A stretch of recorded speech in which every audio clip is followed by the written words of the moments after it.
Para usar o máximo potencial da sua cafeteira de espresso Oster, é preciso entender sobre regulagem de espresso e vaporização de leite. Vamos lá?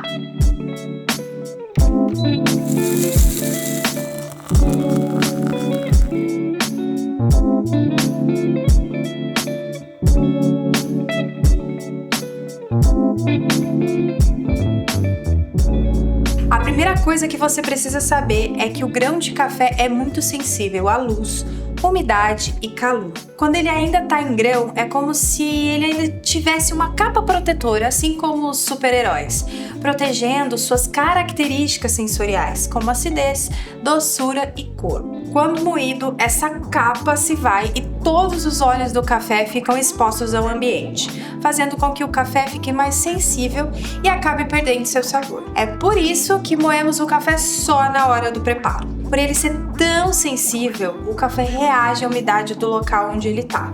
E se o tempo estiver mais quente ou frio, úmido ou mais seco, ele vai trazer um resultado diferente de moagem e, consequentemente, de bebida. E é aí que entra a regulagem da moagem quando você vai extrair o seu expresso. Para começar, a moagem do café expresso é sempre fina. Se a gente precisa mudar a granulometria na moagem, vai ser sempre nos padrões de fina. Então, nesse moedor, todo o padrão dele, desde o grosso até o fino, é de moagem fina. Agora vamos entender os resultados que a moagem traz no expresso. O café expresso precisa ser extraído na média de 30 segundos com a medida de 8 a 12 gramas de pó de café para 30 ml de bebida final para o expresso simples e 16 a 20 gramas de pó de café para 60 ml de bebida final para o expresso duplo. Lembrando que o expresso duplo são 2 doses de expresso simples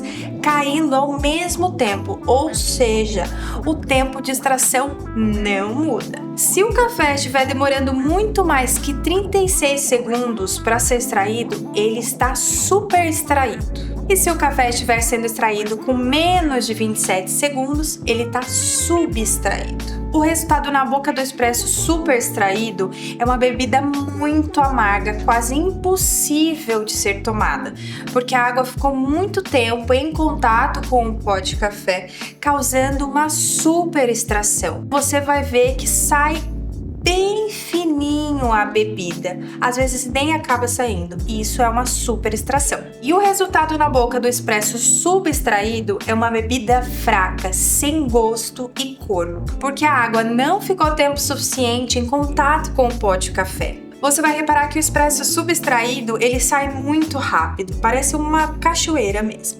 Esses dois indicativos são essenciais para você entender o que você vai fazer na regulagem de expresso. E o que eu preciso fazer para regular o meu expresso?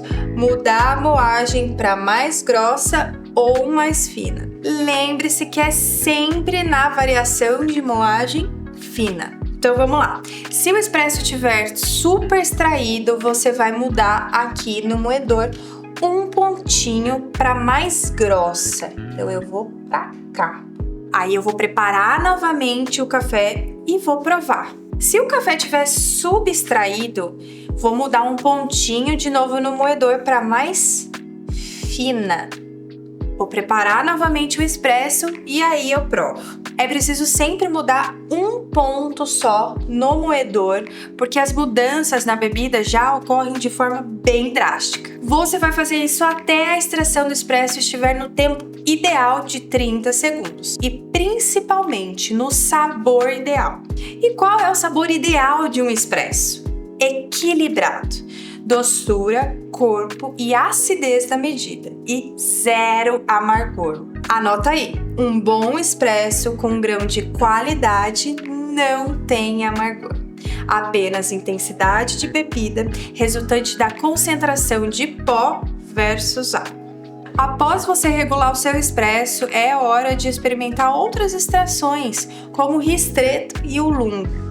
Ambos usam a quantidade de pó de café simples, de 8 a 12 gramas, mas o que muda é o tempo e a quantidade de água na extração. O ristretto tem aproximadamente 15 a 20 ml de bebida final e o lungo 60 ml. O duplo tem 2 doses de café em pó, já o lungo tem apenas uma. Então o sabor do lungo é mais suave comparado ao espresso duplo. Eu vou provar o lungo porque eu gosto bastante desse preparo. E para trabalhar é bem legal porque você vai trabalhando e tomando e não acaba rápido. Ele é bem suave. Agora, se você é fã de espresso com leite, eu vou te ensinar a vaporizar o leite com a textura perfeita. E para isso, a gente tem alguns truques que nos ajudam a chegar na textura ideal. Os 5 componentes principais do leite são água, gordura, proteínas, carboidratos e minerais.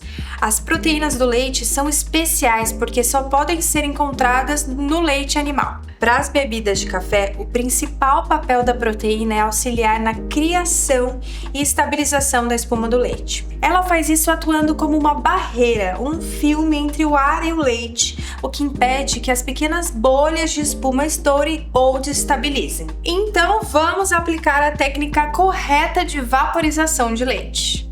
A quantidade de leite deve ser em torno de 40 a 50% do volume da leiteira. A minha dica, eu sempre coloco um pouquinho antes, mais ou menos um dedo antes de começar aqui, ó, o início do bico. Aí você vai traçar 2 linhas imaginárias, formando 4 quadrantes. E você vai posicionar a haste aqui do vaporizador no meio do quadrante. Em seguida, ligue o vapor da máquina e espere sair a água inicial do bico. Depois, coloque o bico no leite somente até cobrir a saída de vapor, só a pontinha. Coloque a leiteira em uma posição e pare nessa posição. Não mexa com a leiteira, senão o leite vai espumar. Deixe o leite girando na leiteira até esquentar o suficiente para dobrar de tamanho e o barulhinho da vaporização ele vai ficar mais rouquinho, vamos dizer assim, ele vai diminuir no volume. Uma coisa também que você vai observar no final da vaporização é que o leite, além de dobrar de tamanho, ele vai ficar bem sedoso, liso e brilhante. Agora, se o leite tiver muita espuma, a vaporização estava incorreta. Ou porque o leite ferveu por deixar muito tempo na vaporização, ou a posição do vaporizador estava errada. O resultado ideal que precisamos é um leite cremoso, com o dobro de volume inicial, sem bolhas e bem brilhante. A temperatura final dele deve ser entre mais ou menos 65 graus a 70.